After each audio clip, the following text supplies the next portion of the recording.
1 Timóteo, capítulo 1, versos 18 a 20, e em seguida vamos orar.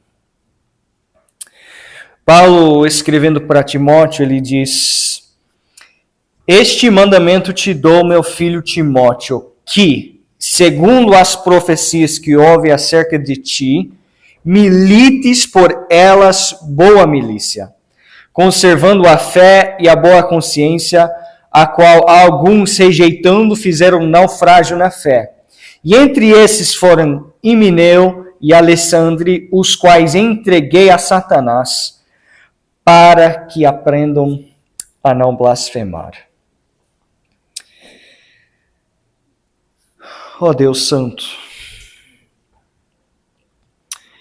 estamos aqui, Pai, para nós lançarmos diante de Ti, aos Teus pés, derramar o nosso coração diante de Ti, pedindo Tua graça, pedindo, Pai, Tua misericórdia, pedindo, Pai, aqui Tua presença. Queremos ser quebrantados, queremos ser contritos, queremos ser ouvintes e fazedores da Tua palavra. Ó Deus, derrame Sua graça sobre cada uma aqui. Vem sobre nós, Pai, em nome de Jesus. Precisamos da Tua presença aqui, agora, neste momento.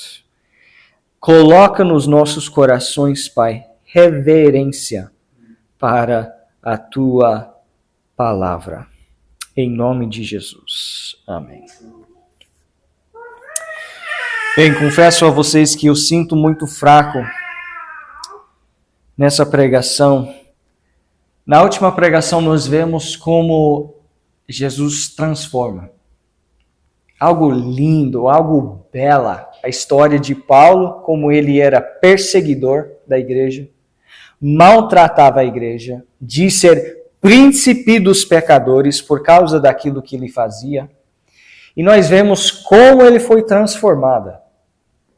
E agora, nesses últimos versículos do capítulo 1, ele vai alertar Timóteo. Ele vai alertar Timóteo sobre um perigo que pode acontecer na vida do Timóteo, que aconteceu com duas pessoas que ele menciona, Himeneu e Alexandre. O famoso, bem conhecido pregador, o Leonardo Ravenhill, ele conta a história de que ele foi para a Austrália. Estou falando de um pregador que escreveu o livro Porque Tarda a Pleno Avivamento. E ele foi para a Austrália, foi convidado lá para pregar. E tinha uma igreja lá onde ele pregou várias noites em seguida. E sempre entrava um homem, sentava no fundo. E quando Leonardo subia para pregar, ele reparou que o homem, enquanto ele pregava, o homem baixava a cabeça, baixava a cabeça, baixava a cabeça, baixava a cabeça, e ficava assim a pregação inteira. A primeira noite foi assim, a segunda noite foi assim, a terceira noite foi assim. E um dia o pastor daquela igreja local chegou para o Leonardo e disse: "Você sabe quem é aquele homem?"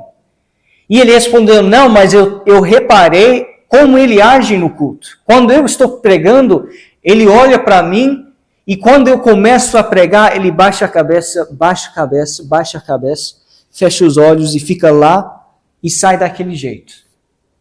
E o pastor virou para ele e disse: "Leonardo, esse homem foi um dos maiores evangelistas que existia alguns anos atrás.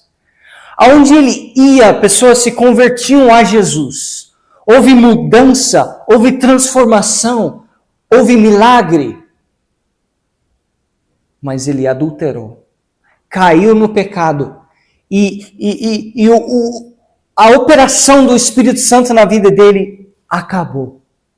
E quando você chega, Leonardo, cheio do Espírito Santo, pregando o Evangelho, ele lembra de que ele era antes. E agora está naquela situação. E aqui Paulo ele vai chegar para Timóteo: "Meu filho Timóteo, este mandamento te dou. Timóteo, você tem que tomar cuidado. Por quê? Porque o zelo pode acabar, a fé enfraquecer, o empenho esgotar, o amor diminuir. Você pode desistir ou desviar, Timóteo. E eu sei que hoje em dia nós vemos muita coisa triste. Nós ouvimos muita coisa triste. Esses dias eu ouvi falar de uma menina, já conheço ela há muito tempo, quando era pequena, pegou câncer.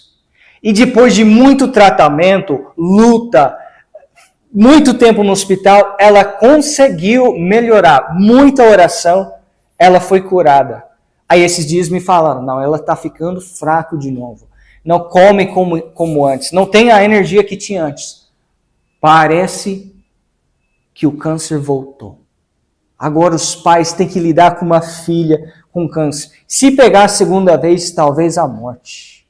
Nós ouvimos notícias tristes sobre pessoas que morrem, jovens que tiram suas vidas. O cara saiu de moto indo no trabalho e nunca volte para casa vivo. Nós escutamos várias notícias ruins. Mas uma notícia ruim é a não frágil na fé. Um evangelista que estava dedicado, que estava zeloso, que buscava a Deus, que queria ver o avanço do reino de Deus aqui na terra, relaxou, voltou para trás ou desviou, como fizeram aqui. Paulo olha para essa situação e diz, não frágil na fé.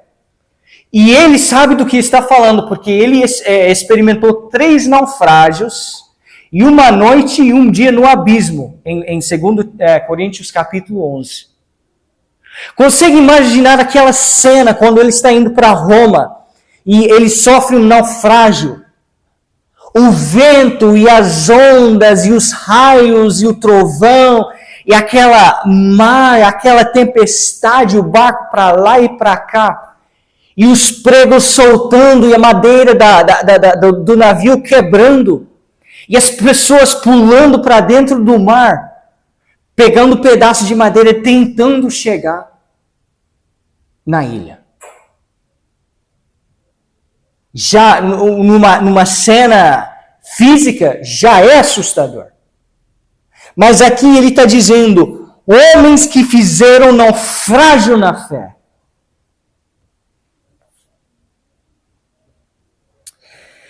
Jesus disse, aquele que perseverar até o fim será salvo. O Titanic saiu com toda a sua glória, saiu com todas as suas pessoas.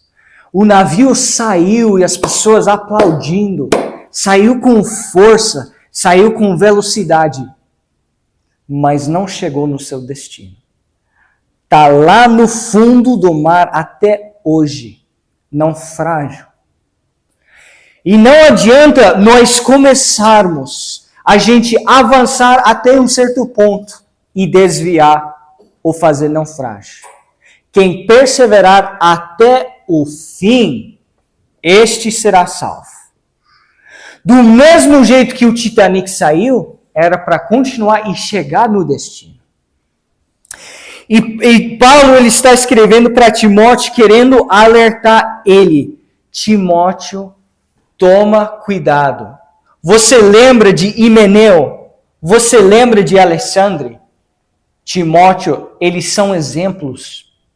Não faça a mesma coisa, Timóteo. Não seja como eles. Não faz naufrágio na fé. Que tragédia, que tragédia. E essas são as notícias ruins. Porque nós vemos em 2 Timóteo 2, ele vai, na segunda carta para Timóteo, ele vai explicar um pouco mais, ele vai revelar um pouco mais o que estava acontecendo. Aqui ele menciona Himeneu. E em 2 Timóteo ele menciona Himeneu. 2 Timóteo 2,16.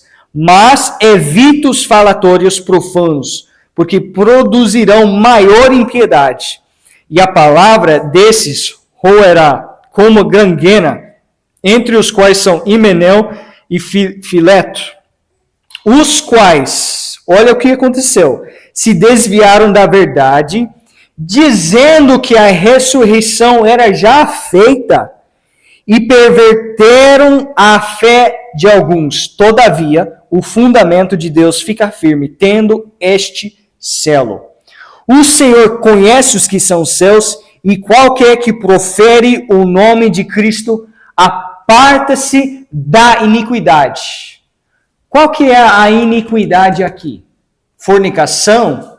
Adultério? Palavrão? Não, ele fala aqui que é blasfemo. O que? Eles estão ensinando outra doutrina do que a doutrina de Cristo e dos apóstolos. Simplesmente, pelo que está falando aqui, eles estavam ensinando que a ressurreição já era feita. E hoje tem doutrinas simples. A trindade existe ou não? O inferno existe ou não? Tem doutrinas simples que as pessoas querem torcer. E aqui ele vai chamar isso de blasfemo. Ele diz, se vocês querem ser de Cristo, aparte-se da iniquidade. Qual iniquidade? Essa iniquidade. De torcer o evangelho, de acrescentar o evangelho, de dizer aquilo que o evangelho não fala. Isso aí é desvio da fé, é naufrágio da fé. E o problema é que Himeneu e Alexandre, eles estavam querendo atrair discípulos para si mesmos. Eles queriam pessoas que iam olhar para eles e admirar eles, gostar deles, ouvir eles, aplaudir eles, concordar com o que eles diziam. E eu digo isso com tristeza no meu coração, que o púlpito brasileiro virou um palco para coçar os ouvidos das pessoas. Não é um púlpito onde o evangelho é pregado. É um lugar onde a política é falada, onde há agendas políticas, onde os pregadores buscam a ganhar a fama dos homens, onde eles falam aquilo que as pessoas querem ouvir, um evangelho de prosperidade, de vitória, de bênção, de não sei o que, tudo menos Cristo. E é um púlpito do qual o inimigo faz gargalhadas de um púlpito que não prega Cristo, que não prega o evangelho, que não prega a verdade independente do que os homens falam ou pensam. Se na sua igreja o pastor só fala o que você quer ouvir, procura outra igreja. Procura outro lugar onde a palavra de fato ela é pregada. Se o seu pastor só quer discípulos para si mesmo, fuge de lá, corre de lá. E é o que esses homens estavam fazendo. Atraindo discípulos para si mesmo. Só que o verdadeiro evangelista, ele não faz isso. Ele quer discípulos de Cristo. Assim como ele é discípulo de Cristo, ele quer discípulos de Cristo. Agora, pintamos uma cena triste. Nós vemos aqui como Himeneu e Alexandre desviaram da fé. E Paulo ele vai dar 3 pontos que eu quero trazer nesta noite. 3 pontos para Timóteo não fazer a mesma coisa. Para que isso não aconteça com meu filho Timóteo. Calma aí, você vai sair com tua bênção. Você vai sair sabendo o que você precisa fazer. Essa aí é a tua bênção. 3 pontos, 3 coisas que você precisa fazer. Primeiro, você gosta de receber, né? Você gosta de presente de aniversário, né? Tem aqui algo para você receber. Ele diz, este mandamento te dou. Recebeu? Este mandamento te dou, meu filho Timóteo, que, segundo as profecias que houve acerca de ti, milites por elas boa milícia. Está aqui uma luta para você. Luta. O problema é que você gosta do conforto. Você gosta da facilidade. Você gosta de relaxar. Você gosta daquilo que é simples e fácil. Você gosta da preguiça. Você gosta de fazer o que é fácil e você não gosta de fazer o difícil. É o ser humano, eu sou assim também. Mas você tem que militar. Imagine um general de guerra que lutou 40 anos com arma na mão. O cara tem experiência. O cara é forte. O cara sabe lutar. Ninguém quer enfrentar ele. É um Golias. É o Paulo aqui. Está dizendo. Você quer ver que tipo de lutador Paulo era? Vem em 2 Coríntios, capítulo 11. Ele está falando de tudo que ele sofreu. Vou ler aqui só um pouco. Recebi dos judeus 5 quarentenas de açoites menos 1. 3 vezes foi açoitado com varas. Uma vez foi apedrejado. 3 vezes sofri naufrágio. Uma noite e um dia passei no abismo. Em viagens muitas vezes, em perigos de rios, em perigos de salteadores, em perigos dos da minha nação, em perigo dos gentios, em perigos na cidade, em perigos no deserto, em perigos no mar, em perigos entre os falsos irmãos, o Himeneu e o Alexandre e outros. Em trabalhos e fadiga. Paulo muitas vezes estava cansada. Em vigílias. Quem quer falar contra vigílias? Olha o exemplo de Paulo. Em vigílias, muitas vezes, em fome e sede, em jejum, muitas vezes, em frio e nudez. Além das coisas exteriores, me oprime cada dia o cuidado das igrejas. Além de todo esse sofrimento por fora, ele diz: o que me pesa, o que me cansa, são as igrejas das quais eu preciso tomar conta. Pessoas que estavam saindo do paganismo, pessoas que estavam saindo do judaísmo, e falsos irmãos chegando com suas doutrinas erradas, e não tinha Bíblia naquela época. E Paulo, ele tem que cuidar dessas igrejas e aguentar todo esse sofrimento. E ele chega para Timóteo e diz: milita, guerra, luta, chega de conforto, chega de relaxar, levanta, milita. E ele fala, milita segundo o quê? As promessas, aliás, as profecias que houve acerca de ti. Em 4,14, ele diz para Timóteo: não desprezes o dom que há em ti, o qual te foi dado por profecia com a imposição das mãos do presbítero. Agora você diz: mas ninguém colocou suas mãos sobre mim e me deu alguma profecia, algum dom. Isso então não aplica para mim. Nós não temos ideia de quantas profecias foram feitas sobre nós. Quer ver? Segundo Pedro,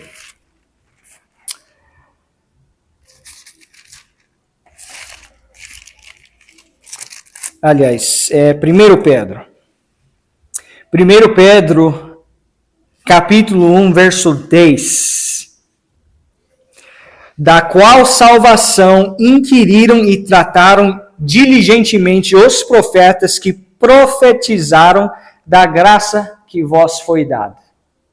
Isaías, Jeremias, Ezequiel profetizavam, buscavam diligentemente da salvação que agora você tem. Indagando que tempo, o que ocasião de tempo o Espírito de Cristo que estava neles indicava, anteriormente testificando os sofrimentos que a Cristo haviam de vir e a glória que se lhes havia de seguir. Presta atenção, versículo 12. Aos quais, os profetas, foi revelado para eles que, não para si mesmos, mas para nós, eles ministravam estas coisas. Jeremias, Isaías e os profetas não estavam fazendo isso por causa deles. Quando eles escreveram, quando eles estavam gemendo, buscando a Deus, não era para eles, era para você. Aí ele diz, eles ministravam estas coisas que agora vos foram anunciadas por aqueles que, pelo Espírito Santo enviado dos céus, vos pregam o Evangelho. Quer ver algumas profecias? Vê aí em Joel, capítulo 2. Estamos falando de profecia que aplica a sua vida. Joel 2, Pedro ele vai citar essa profecia em Atos 2, dizendo, Joel 2, 28, e há de ser que depois derramarei o meu espírito sobre toda a carne, e vossos filhos e vossas filhas profetizarão, os vossos velhos terão sonhos, os vossos jovens terão visões, e também sobre os servos e sobre as servas naqueles dias derramarei o meu espírito. Ele continua profetizando. É uma profecia da obra que o Espírito Santo quer fazer em você. Quer ver outra? Estou falando aqui de profecias comuns que você já deve saber. Jeremias 31. Jeremias ele está profetizando sobre algo que aqueles, nós, no caso, íamos receber. Jeremias 31, 33. Mas esta é a aliança que farei com a casa de Israel depois daqueles dias, diz o Senhor. Porei a minha lei no seu interior, e a escreverei no seu coração, e eu serei o seu Deus, e eles serão o meu povo, e não ensinará mais cada um a seu próximo, nem cada um a seu irmão, dizendo, conhecei ao Senhor, porque todos me conhecerão, desde o menor até o maior deles, diz o Senhor, porque lhes perdoarei a sua maldade, e nunca mais me lembrarei dos seus pecados.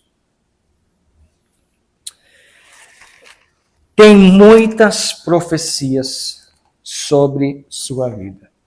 Aqui. Não estou falando de receber visão não, aqui. E nós não temos tempo para procurar todas, ver todas. Mas quando você está lendo a palavra, deixa seus olhos abertos para ver o que os profetas falaram e como os apóstolos usavam os profetas falando dessa salvação para nós. E aqui, voltando para 1 Timóteo, primeiro ponto, militar, lutar segundo as profecias. Pega as promessas na palavra de Deus como você fosse alguém afogando. Como você fosse alguém morrendo na água e a sua única esperança fosse as promessas da palavra de Deus. Pega essas promessas. Pega-as. E o interessante é que homens como Davi, homens como Moisés, não tinham essas promessas que nós temos. E eles iam muito além do que nós com Deus. A intimidade que eles tinham com Deus parece ser muito maior do que o que nós temos hoje. Só que as promessas feitas para nós no Novo Testamento são maiores. Então, pega essas promessas, lute, não desiste, não desanima, levanta, corre, milita, deixa o conforto, avança, soldado de Cristo. Esse é o primeiro ponto. Segundo ponto, versículo 19. Conservando a fé. Ele fala em versículo 5 sobre uma fé não fingida.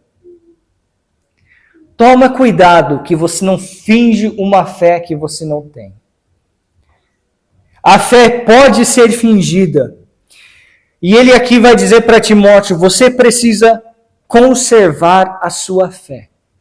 Se você não cuidar da sua fé, vai enfraquecer, vai desfazer, vai aos poucos indo embora.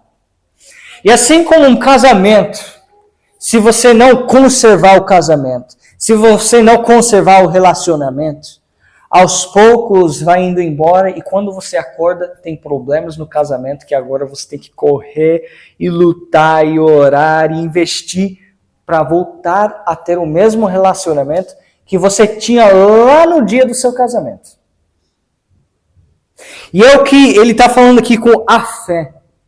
Vem as tempestades, vem as dificuldades, e se você não investir na fé, se você não crescer na fé, se você não conservar a fé, você acaba desviando e fazendo naufrágio na fé.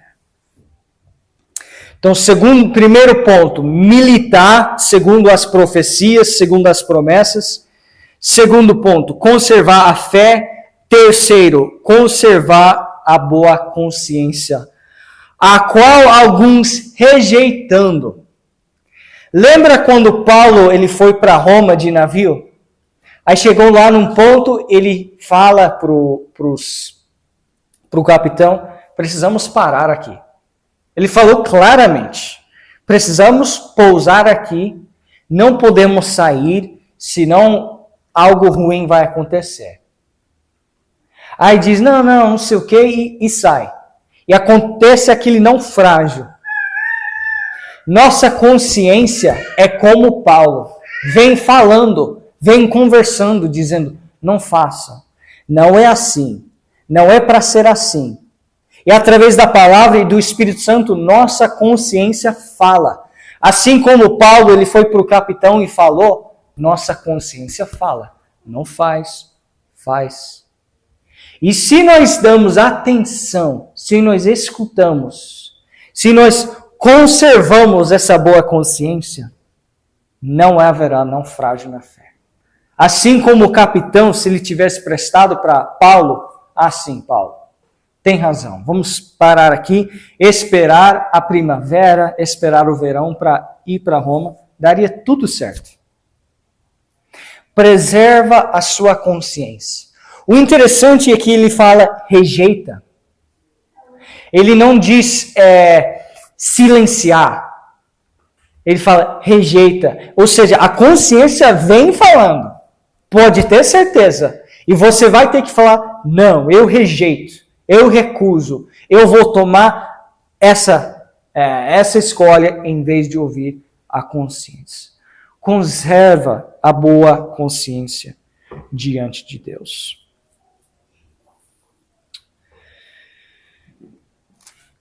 Então, 3 coisas, de novo, repetindo, porque você vai sair com tua bênção. Primeiro, milita a boa milícia segundo as profecias. Segundo, conservar a fé. Terceiro, conservar a boa consciência. E ele fala aqui, militar por elas, falando das profecias, boa milícia. Toma cuidado com aquilo que você vai lutar. Tem coisas que não adianta você lutar. Mas faça uma boa milícia pelo Evangelho, pelo causa do reino, pelas coisas de Deus. se é uma luta na igreja, se o cara deve usar barba ou não. Gente, que boa luta é essa? Luta pelas coisas que valem. Uma boa luta, uma boa milícia, como ele diz aqui.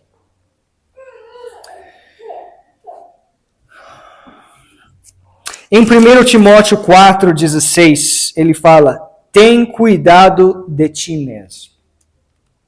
É o que ele está falando aqui para Timóteo em capítulo 1 também. Cuidado. Milita, Timóteo. Cuidado com tua fé. Cuidado com tua consciência. Mas vai e milita. Eu só queria saber uma coisa de você nesta noite. Como está a sua pilha espiritual? Está carregada? Sua fé está carregada? Sua consciência diante de Deus e diante dos homens é boa? Você está militando? Você está lutando? Ou será que houve um naufrágio? Ou será que está acontecendo um desvio? Um naufrágio espiritual? E é por isso, irmãos, que nós precisamos ser renovados. Nós precisamos ser renovados em amor, em zelo, em fervor, em compaixão, em disposição de fazer, de militar e de ir. Nós precisamos ser renovados. E Paulo, ele fala em versículo 18, meu filho, é tanta compaixão, tanto desejo bom em Paulo, de ver o Timóteo alcançar o alvo, chegar no fim, sem um naufrágio na fé. Sem um Titanic espiritual no fundo do mar. Alguém que foi zeloso, alguém que foi dedicado, alguém que fazia. Mas houve um naufrágio na fé. E ele está alertando Timóteo.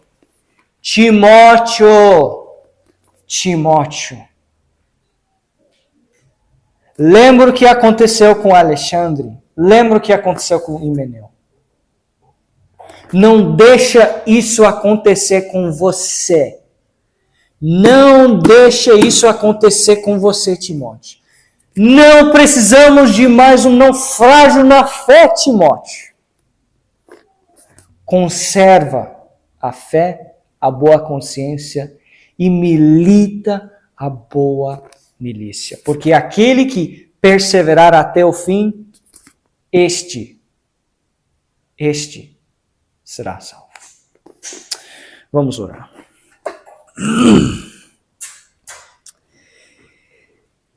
Ah, Jesus, quanto precisamos de Ti, ó Deus. Ajuda-nos, Pai, a militar pela fé uma boa milícia. Ajuda-nos, Senhor, a conservar a fé em Cristo. Ajuda-nos, Pai, a conservar uma boa consciência.